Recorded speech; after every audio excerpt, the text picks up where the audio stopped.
हरे कृष्ण प्रभु जी। धन्यवाद पदोमाली प्रभु। सबसे पहले परम पूज्य लोकनाथ स्वामी महाराज के श्री चरण कमलों में दंडवत प्रणाम करके मंगलाचरण प्रारंभ करते हैं। ओम नमो भगवते वासुदेवाय। ओम नमो भगवते वासुदेवाय। ओम नमो भगवते वासुदेवाय। ओम अज्ञानातिमिरान्धस्य ज्ञानाञ्जनशलाकया चक्षुरुन्मिलितं येन तस्मै श्रीगुरवे नमः। श्रीचैतन्यमनोभीष्टं स्थापितं येन भूतले स्वयं रूपा कदा मह्यं ददाति स्वपदान्तिकाम्।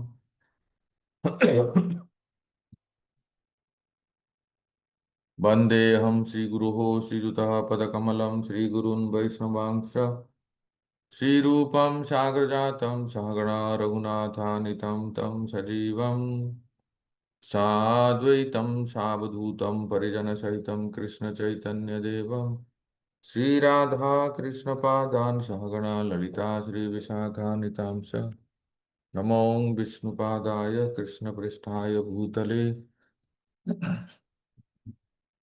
श्रीमते भक्तिवेदांत स्वामिनीति नामिने नमस्ते सारस्वती देवे गौरवाणी प्रचारिणे निर्विशेष शून्यवादी पाश्चात्य देश तारिणे वंशाकल्पतरुभ्यश्च कृपा सिन्धुभ्य एव च पतितानां पावनेभ्यो वैष्णवेभ्यो नमो नमः। जय श्री कृष्ण चैतन्य प्रभु नित्यानंद श्री अद्वैत गदाधर शिवासादि गौरभक्तवृंद। हरे कृष्ण कृष्ण कृष्ण हरे हरे, हरे राम राम राम हरे हरे। गुरवे गौरचंद्राय राधिकाय तदालय कृष्णाय कृष्ण भक्ताय तद्भक्ताय नमः। हरे कृष्णा। सादर प्रणाम सभी भक्तों को। तो जहाँ से हम कल विराम दिए थे वहीं से हम प्रारंभ करते हैं गोपी गीतों के।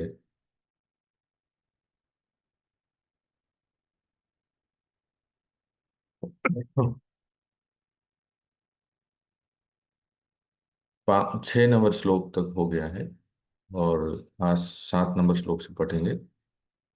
प्रणत देहिनां पापकर्षणां तृणचरानुगां श्रीनिकेतनम् फणिफणार्पितां ते पदाम्बुजां कृणुकुचे सुनः कृन्धिरेच्छया। तो 7 नंबर श्लोक में गोपियां भगवान के प्रार्थना कर रहे हैं। प्रणत देहिनां पाप कर्षणम। प्रणत जनों के पापों का नाश करने वाले। प्रणत का अर्थ है जो शरणागत, जो भगवान के शरण में आते हैं उनके सारे पापों को नाश कर देते हैं। अर्थात आपके चरण कमल शरणागत देहधारियों के पापों का नाश करने वाले हैं। तो ऐसे चरण कमल, यहाँ चरण कमल की विलक्षणता, उसकी विशेषता वर्णन कर रहे हैं गोपियां। तो जो भी भगवान के चरण में शरण लेते हैं उनके सारे पापों को नाश करते हैं। और भगवान ने कई बार ये घोषणा किए हैं, प्रतिज्ञा भी किए हैं कि एक बार जो मेरे शरण में आते हैं उनको समस्त भय से, पापों से मुक्त कर देते हैं। तो यही चरण कमल जो समस्त भक्तों के, जो भी उनके शरणार्थी हैं उनके पापों को जो नाश करने वाले हैं, वही चरण कमल कहाँ हमारे गिरिराज के तलहटी में इस्कॉन भागवत महाविद्यालय के पास नित्य विहार करते हैं। कृष्ण बलराम गाय चराने आते हैं और कैसे कंकड़ और छोटे छोटे कांटे ये सब रहते हैं। तो उसके ऊपर श्याम सुंदर के सुंदर सुंदर चरण कमल जो मुलायम है, जो कोमल है, ऐसे चरण कमल ऐसे कांटों के ऊपर चलते हैं। वैसे भक्तों, ब्रज इतना मनोहर है कि भगवान के चरणों को कष्ट देते ही नहीं है। क्यों कष्ट देंगे? हमारे गुरु महाराज एक श्लोक बोलते हैं कि क्या है ब्रजभूमि। कहते हैं, वृंदावनम इदम मन्ये भालम एव धरा स्त्रिय सौभाग्य देवी श्री कृष्ण सौभाग्य भूमि श्री कृष्ण तिलको यत्र राजते। ये भूमि वृंदावन, ये समग्र पृथ्वी को एक स्त्री के साथ तुलना करते हैं। अगर करें, प्रत्येक सौभाग्यवती स्त्री जो है, उसका जो कपाल है, माथा है, उस मस्तक में वो सौभाग्य की चिन्ह, कुमकुम लगाते हैं, सिंदूर लगाते हैं। क्यों? क्योंकि वो सौभाग्यवती स्त्री होते हैं, उनके पति हैं, वो किसी प्रकार से ये विधवा नहीं है। तो इसी तरह पृथ्वी देवी जो है सौभाग्य की देवी है, एक स्त्री है। उस स्त्री के, उस पृथ्वी देवी के माथा जो है, मस्तक है, वो है ब्रजभूमि वृंदावन। और ऐसे ब्रजभूमि वृंदावन में जो सौभाग्यवती माताएं कुमकुम लगाते हैं, तो ऐसे पृथ्वी देवी के पृ- जो मस्तक, जो ब्रजमंडल है, उसमें सौभाग्य का चिन्ह कौन है? श्री कृष्ण। सौभाग्य भूमि श्री कृष्ण तिलको यत्र राजते। ये कहते हैं कि ये श्री कृष्ण ही उसके तिलक हैं। तो ऐसे ऐसे भूमि कैसे श्री कृष्ण के चरण कमलों को कष्ट देगी? कंकड़ और कांटे। अरे श्री कृष्ण तो स्वयं भगवान है। हमारे भक्त लोग ब्रजमंडल परिक्रमा करते हैं नंगे पांव, और कहाँ कहाँ कितने वन प्रदेश घूमते हैं बिना चप्पल के। हमने भी किया है, कई बार भक्तों को भी देखा है। तो ऐसे ब्रजभूमि में जब गोपियों का ध्यान कहाँ है? श्री कृष्ण के चरण कमलों में। ऐसे ब्रजभूमि में आपके चरण कमल जो विचरते हैं, गाय चराते हैं, गाय गाय तो तृण के लोभ में चरते हुए चले जाते हैं। उनको ये भी परवाह नहीं रहती कि हमारे स्वामी श्री कृष्ण आए हैं तो उनके चरणों को कितना कष्ट होगा। तृण चरानुगम श्री निकेतनम। आपके ये चरण कमल तृणचर पशुओं को अनुगमन करते हैं, और यही चरण कमल श्री निकेतनम, लक्ष्मी देवी का निकेतन है, आश्रय है। हम सब जानते हैं लक्ष्मी देवी निरंतर उन चरणों को संभान करते हैं, कहलाते हैं चरण संभान करते हैं। तो कितने देखो उसकी विशेषण दे रहे हैं। श्री कृष्ण के चरण कमल जो समस्त भक्तों के, शरणार्थी भक्तों के पाप को नाश करने वाले हैं। जो चरण कमल गौओं के पीछे चलते हैं ब्रज के कंटे कांटे और कंकड़ में। जो चरण कमल लक्ष्मी देवी जी का निकेतन है, आश्रय है। और चौथा देखिए, फणी फणार्पितम ते पदाम्बुजम। इन्हीं चरण को आपने फणी, कालिय के सर्प के फणों पर अर्पण किया है। आपने फणी के ऊपर, कालिय के ऊपर आपने जो नृत्य किया, उन चरणों को आपने कालिय के मस्तक को दे दिया है। तो इतने सारे कहने के बाद मानो भगवान के पूछे कि गोपियां आप क्या चाहते हो? हम बस यही चाहते हैं कि हमें वो कष्ट सहन नहीं होता है जो आप इन चरणों से वन वन प्रदेश में घूमते हैं जहाँ इतने कंकड़ और कांटे हैं। हमारे वक्षस्थल में आप अपने चरण कमल रखिए, क्योंकि हमारा वक्षस्थल कोमल है। माताओं के, स्त्रियों के वक्षस्थल कोमल होते हैं। इन्हीं पदार बिंदुओं को आज हमारे वक्षस्थल पर रखकर हमारी काम व्यथा को प्रशमित कीजिए, हमारी हृदय की ज्वाला को। हमेशा ध्यान रखना चाहिए। पूज्य गुरु महाराज कहते हैं, भागवतम में जहां भी काम शब्द आया है गोपियों के प्रसंग में, वो प्रेमैव गोप्य रामायणम कामं इति अभिधीयते। जो गोपियों का परिशुद्ध प्रेम है, जो केवल अपने स्वसुख वासना बिल्कुल नहीं है, केवल अपने प्रियतम को सुख देने के लिए है, इसी को ही काम शब्द में व्याख्या की गई है। वास्तव में वो प्रेम है। तो हमारे हृदय में जो आपके विरह की जो ज्वाला है उसको कैसे शांत करेंगे? हम चाहते हैं कि आप अपने चरणों को हमारे वक्षस्थल पर रखें, जिसको हम सहलाएंगे। तो आपको सुख देने के लिए ये अब कहते हैं, मधुरया गिरा वल्गुवाक्यया बुध मनोज्ञया पुष्करेक्षण विधि करीरिमा वीरमुयति रधरसीधुना प्यायया स्वनः। मधुर या मधुरया गिरा बलगुबाक्यया बुधो मनोज्ञया पुष्करेक्षणम। संबोधन क्या है? पुष्करेक्षणम। हे पद्मलोचन, क्या करते हैं आप? मधुरया गिरा, आपकी जो मनोहर शब्द, जो कितना सुंदर बोलते हैं आप मधुर वाणी से। किसी को भी ठाकुर जी पुकारते हैं तो बड़े प्रेम से पुकारते हैं, किसी को भी, चाहे वो राधा रानी हो, गाय बछड़े हो, या कोई भी भक्त हो। उनका वाणी में इतनी मधुरता है। मधुर वाणी ये एक दैव लक्षण है। तो आपने इतने सुंदर मधुर वाणी से हम सबसे वार्तालाप किए। आपके मनोहर शब्दों से युक्त आपकी पदावली द्वारा बड़े बड़े विदग्ध रसिक पंडितों ने चित्त आकर्षित हो जाते हैं। इतना भगवान बोलने में इतना कुशल है।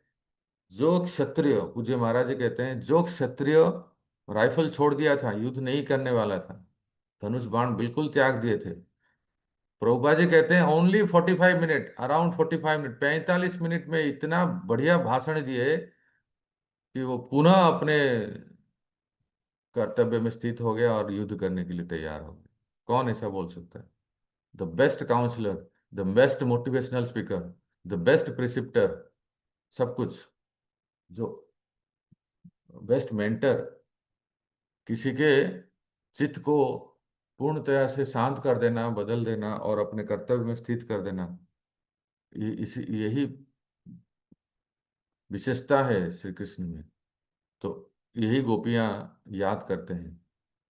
जो आप बुधो मनोगया पुष्कर एक क्षण, आपकी उसी विचित्र अर्थ प्रकाशन सुमधुर वाणी से हम भी मोहित हो गए हैं। विधि करी नाम वीर मुह्यति। वीर शब्द जो यहाँ प्रयोग हुआ है, हे वीर, हे दानवीर, यहाँ जो कहते हैं हे दानवीर, आप सब मधुर वाणी दान करते हैं, आप सब कुछ दान करते हैं। हम आपकी किंकरी हैं, हम आपकी दासी हैं। आप कितना सुंदर हमसे रस रस भरी मधुर वार्तालाप करते थे इस निकुंज में। वो कहाँ गए? क्यों छुप गए आप? हमें भी अपना अधरामृत प्रदान कर संजीवित कीजिए, हमें जीवन दान दे। रसस रधर सीधुना अप्यायास, कि हम आपके विरह में बिल्कुल मर्माहत हो गए, मृत प्राय हो गए हैं। आप कृपया जल्द से दर्शन दीजिए और हमें आपका अधरामृत दीजिए। कई बार क्या होता है, भक्तों, वर्णन है कि रास में या कहीं निकुंज में ठाकुर जी लीला करते करते अचानक उनके मुंह में जो तांबुल होते हैं, बीड़ा, पान की बीड़ा, तांबुल, वो किसी भी भक्त, किसी भी गोपी को मुंह में दे देते हैं। तो फिर वो महाप्रसाद प्राप्त करके से धन्य हो जाते हैं। तो एक तो श्री कृष्ण का अधरामृत स्वादिष्ट है, ऊपर से जो कभी महाप्रसाद के तांबुल वो भी किसी को देते हैं, तो इसी को याद करते हैं।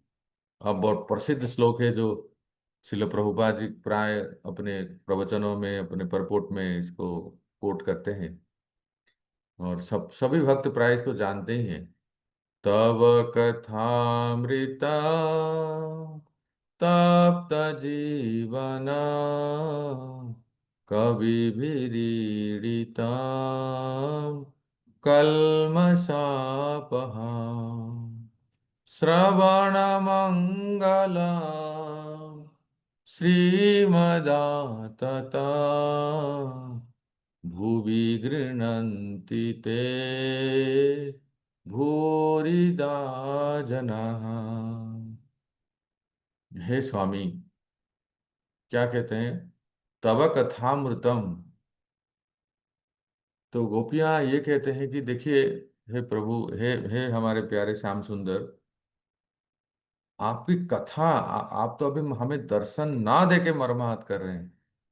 तो आपकी कथा इतना सुंदर है, इतना मनमोहक है। ये आपकी लीला कथाएं अमृत स्वरूप है। तब कथा अमृतम। भगवान की लीला कथा जब भी आप सुनते हैं, हमें ऐसा लगता है कि जैसे अमृत पान कर रहे हैं। संसार की वार्ताएं एकदम विष के समान लगते हैं। और तप्त जीवनम, हाँ, ये आपके विरह से व्यथित लोगों के लिए जीवन स्वरूप है। मतलब हमने जैसे पहले भी, कल भी चर्चा किए थे, हर एक श्लोक का दो दो अर्थ होते हैं। एक गोपियों के लिए और दूसरा हम साधकों के लिए। हम साधकों के लिए तो यह है कि भगवान की लीला कथा ही एक अमृत है, बाकी सब विष के समान है। तो गोपियों के लिए कह रहे हैं कि आपके विरह से जो हम लोग तप्त हो रहे हैं, तो आपकी कथा सुन के वो अमृत आस्वादन करते हैं। कवि भीरीडितम कल्मषाहपम। कवि, महान भक्तगण जैसे प्रहलाद, ध्रुव इत्यादि विज्ञ, बड़े बड़े कवि, विद्वान भक्त इन कथाओं का गान करके आपका स्तवन करते हैं। ये आपकी जो भी लीला कथाएं, भगवान के अनेक अवतार हैं और अवतार की लीला कथाएं, उन सब अवतारों का या स्वयं श्री कृष्ण स्वरूप में जो है, उन सब कथाओं का बड़े बड़े विद्वान गान करते हैं। ध्रुव प्रहलाद से लेके आज तक भक्ति सिद्धांत सरस्वती प्रभुपाद, भक्ति वेदांत स्वामी प्रभुपाद, परम पूज्य लोकनाथ स्वामी महाराज, परम पूज्य राधा गोविंद गोस्वामी गुरु महाराज, परम पूज्य राधानाथ स्वामी महाराज, सभी सभी विद्वान इसकी गान करते हैं, स्तव करते हैं। और इस कथामृत से प्रारब्ध और अप्रारब्ध समस्त पापों का विनाश हो जाता है। कल्मषापहम। जितने सब हमारे बुरे कर्म हैं, केवल भगवान के कथाओं को सुन के उस सारे पाप, सारे कल्मश दूर हो जाते हैं। ये प्रामाणिक वाक्य है। हम लोग जब कथा सुनते हैं, कैसे हम देख रहे हैं, हम देखते हैं कि हमारी सारी जो चित्त है, चित्त में जो बसी हुई गंदगी है, वो सब दूर हो जाते हैं और हमारा चित्त शुद्ध हो जाता है। श्रवण मंगलम श्रीमदाततम। यह कथामृत श्रवण मात्र से ही मंगल प्रदान करने वाला है और प्रेम की अतुल संपत्ति को देने वाला है। श्रीमदाततम, क्या है श्री? भगवत प्रेम। कथा सुनते ही भगवान के प्रति एक स्वाभाविक आसक्ति जागृत हो जाती है। और जो कीर्तनकारी हैं, जो भगवान के कथा कीर्तन, नाम कीर्तन करते हैं, उनका कीर्तनकारियों के द्वारा विस्तार को प्राप्त होने वाला है। तो जो कथा करते हैं, वो भगवान की लीलाओं का जो वर्णन करते हैं, तो उनका इसमें यश अ, विस्तारित होता है। इसीलिए, अतः जो व्यक्ति इस भूलोक में कथामृत का कीर्तन करते हैं, वो सर्वश्रेष्ठ महादानी है, प्रचुर दाता है। भूवि गृणन्ति ते भूरिदा जना। जो भी भक्त, प्रचारक भगवान की सुंदर मधुरमय लीलाओं का प्रचार करते हैं, वर्णन करते हैं, वो सबसे बड़े दानी हैं। क्यों, कैसे दानी है? एक बार पूज्य महाराज जी कहते थे कि जब तक मनुष्य श्री कृष्ण की मधुर लीलाओं का श्रवण, आस्वादन नहीं करेंगे, वो सर्वदा दुखी रहेंगे। वो क्या वाक्य है ये! बहुत सुंदर वाक्य है कि हम वास्तव में दुखी क्यों रहते हैं, हमारा मन इतना उद्विग्न क्यों रहता है, हम क्यों इतने चिंतित रहते हैं। अच्छा, ये जो हम लोग अभी सुंदर पूज्य लोकनाथ स्वामी महाराज के जरा ये संचालित जपा, संघ में आके जपा करते हैं और जप के बारे में सुनते हैं, इसका गोपी गीत से क्या संबंध है आपको बताता हूँ। देखो भक्तों, एक होता है कि नाम नाम जप। तो नाम जप करते हैं तो मुख्यतः प्रभुपाद जी ने हमें सिखाया है कि मंत्रों को सही तरह से उच्चारण करना, उसको सुनना। पर धीरे धीरे क्या होता है कि मन तो कुछ ना कुछ तो चिंतन करेगा ना। मन ऐसा नहीं कि बस यंत्र की तरह है, मैकेनिकली, जैसे मशीन ऑन कर दिया और हरे कृष्ण कृष्ण कृष्ण हरे हरे, इस प्रकार से चलता रहता है। लेकिन मशीन में और मन में अंतर है ना। मन कुछ ना कुछ सोच विचार करे, उसका पूरा डेली हमारा जो व्हाट टू डू टुडे, अनेक अनेक जो प्लानिंग है, जिससे हम बात किए थे, किससे कुछ हुआ था, गिले शिकवे जो भी है, मन उस विचार में रहता है।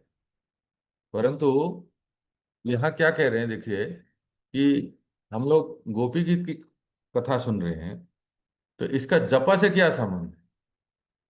जब हम महामंत्र का जप करते हैं और मंत्रों को सुनते हैं, तो मन को एक एंगेजमेंट मिल जाता है क्या, कि जब भी हमने कोई कथा सुने, कोई लीला को पढ़े, या कोई लीला का दर्शन किए किसी नाटक के दौरान, किसी अभिनय के दौरान, वो हमारे मन में बैठ जाता है।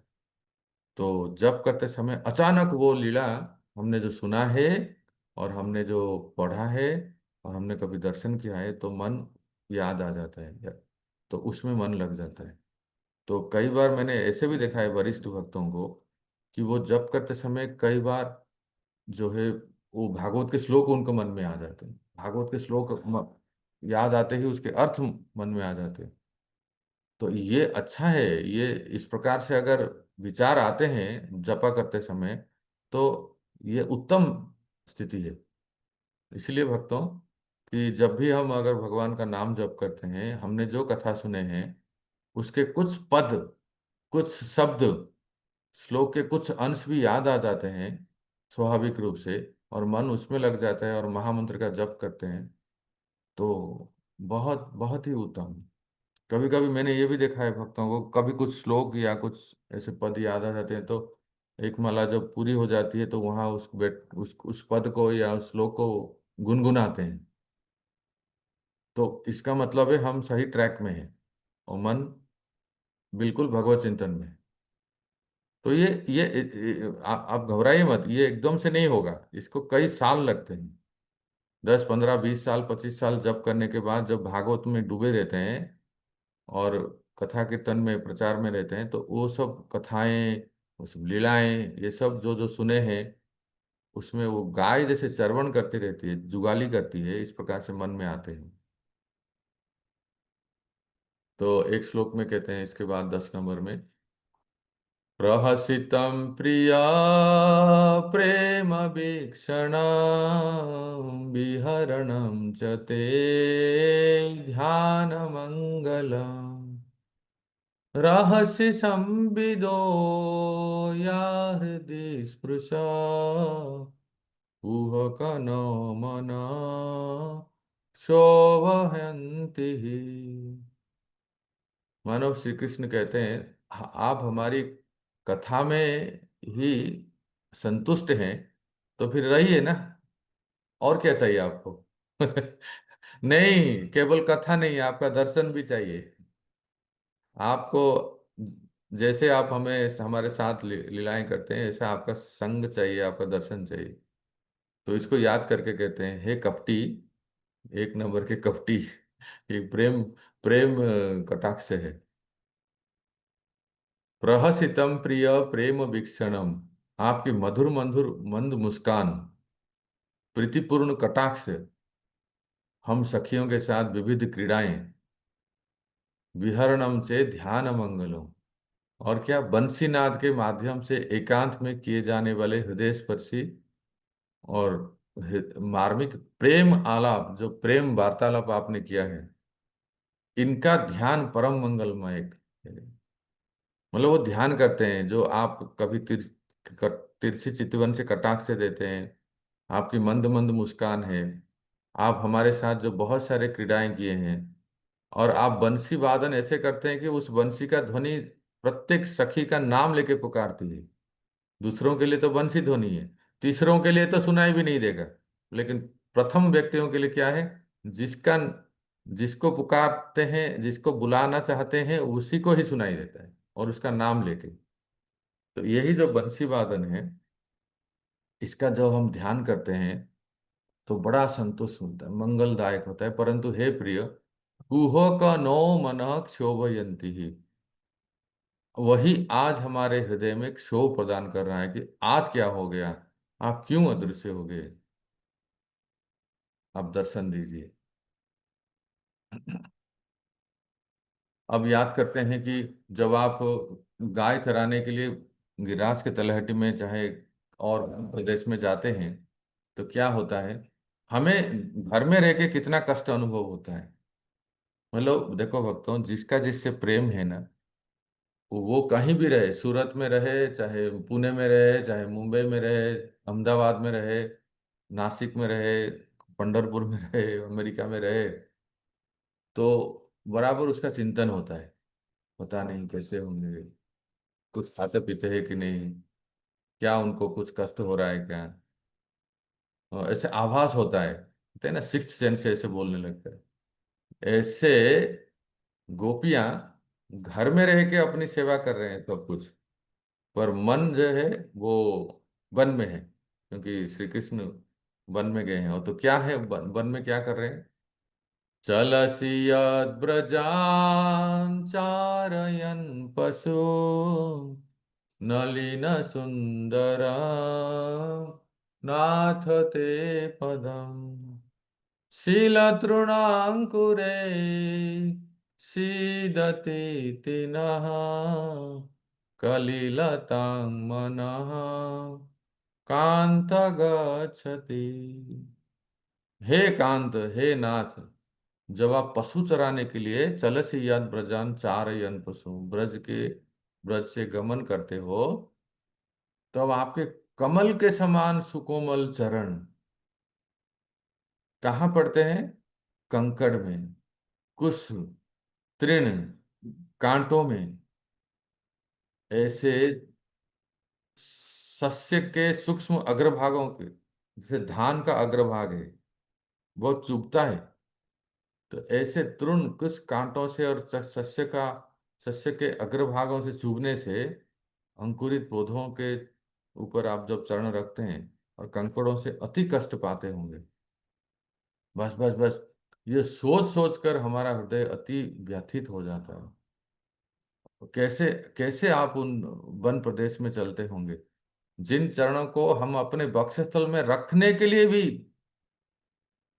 दो बार सोचते हैं। इतना इतना सॉफ्ट है, मक्खन से भी और ज्यादा नरम है भगवान के चरण कमल। और ब्रज में, वन प्रदेश में ऐसे घूमते रहते हैं। जैसे मैंने कहा, ब्रज इतना भी निष्ठुर नहीं है कि भगवान के चरणों को कभी कष्ट होता है, लेकिन ये प्रेम की एक विलक्षणता है कि गोपियां मन में सोचते हैं कि कैसे वो चलते होंगे, उनको कितना कष्ट होता होगा। बस एक श्लोक करके विराम देंगे। दिन परीक्षये नीलकुंतले वनरुहाननां बिभ्रदावृतां घनरजास्वलां दर्शयन् मुहुः मनसि न स्मरां वीरयच्छसि। कितनी बार देखो वीर शब्द पे हैं। हे वीर, यहाँ कोई योद्धा की, युद्ध के वीर की बात नहीं कह रहे हैं, प्रणय वीर, प्रेम में जो, प्रेम करने में जो वीर हैं।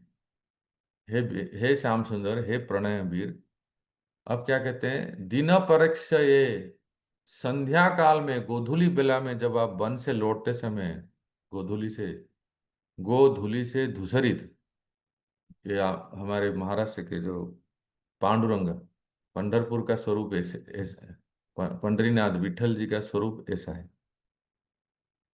क्या कि लौटते समय गोधूली से धूसरित, जो गौ रज से धूसरित श्याम सुंदर के ऊपर जो पड़ के जो उनका स्वरूप दिखता है, और नील कुंतलों से आच्छादित, मुख कमल की माधुरी, उनके मुख के ऊपर सुंदर काले काले नीले नीले बाल जो है, घुंघराले बाल जो श्याम सुंदर के मुख के ऊपर आच्छादित हो जाते हैं। तो कई बार श्याम सुंदर उसको एकदम पीछे से हटाते हैं, जैसे आजकल के वो लड़के जो संवारते हैं ना अपने केस को, ऐसे ऐसे ऐसे करते रहते हैं, सिर के ऊपर से हटाते हैं। हाँ, ऐसे हम तो आपको दिखा नहीं सकते, हमारा हेयर स्टाइल अलग ही है। परंतु आप समझ जाइए श्याम सुंदर के घुंघराले बाल जब अपने अलकों के ऊपर आते हैं, तो उसको जब श्याम सुंदर से हटाते हैं तो इतने में ही कितने गोपियां मूर्छित हो जाते हैं, इतने सुंदर दिखते हैं वो। बड़े रसिक शेखर है ना। आपके मुख कमल की माधुरी को पुनः पुनः दिखाकर आप हमारे मन में मदन पीड़ा का संचार करते हो। जब भी आप अपने केस को संवारते हो और उसको आप अपने मुख कमल से हटाते हो, आपका मुख इतना सुंदर दिखता है कि संध्या के समय, गोधूलि के समय जब आप लौटते हो तो हम निहारते रहते हैं और हमारी मन की पीड़ा को और बढ़ा देते हैं, उन्मादित करके और वन में लाकर अब हमें इस प्रकार चल रहा है। तो कहते हैं मनसी नह स्मरम वीर यक्षसी, तो आप अपने दर्शन से उन्मादित किए हो और अभी हमें इस घोर वन प्रदेश में रात्रि में छोड़ के कहीं चले गए। हमें तनिक भी हमारी याद नहीं आती, ये कैसा आप अन्याय कर रहे हैं। तो इसलिए कृपया आप दर्शन दीजिए। तो भक्तों, ये सुंदर वर्णन जो है हम लोग पढ़ते हैं गोपी गीत में। और वैसे तो 12 ही श्लोक हुए, और कभी समय मिले तो बाकी श्लोकों का आस्वादन करेंगे। पर कम से कम आप सबसे आग्रह है कि इसका अनुवाद एक बार पढ़ लीजिए। तो क्या होगा कि हम जब गोपी गीत गान करते हैं तो अर्थों को हम याद कर पाते हैं। और नाम जप में भी जब कभी हमें अचानक गोपी गीत याद आ जाती है, उन अर्थों को मन में आता है, फिर और धीरे धीरे नाम से फिर रूप प्रकट होंगे, फिर लीला इत्यादि जो है वो प्रकट होंगे।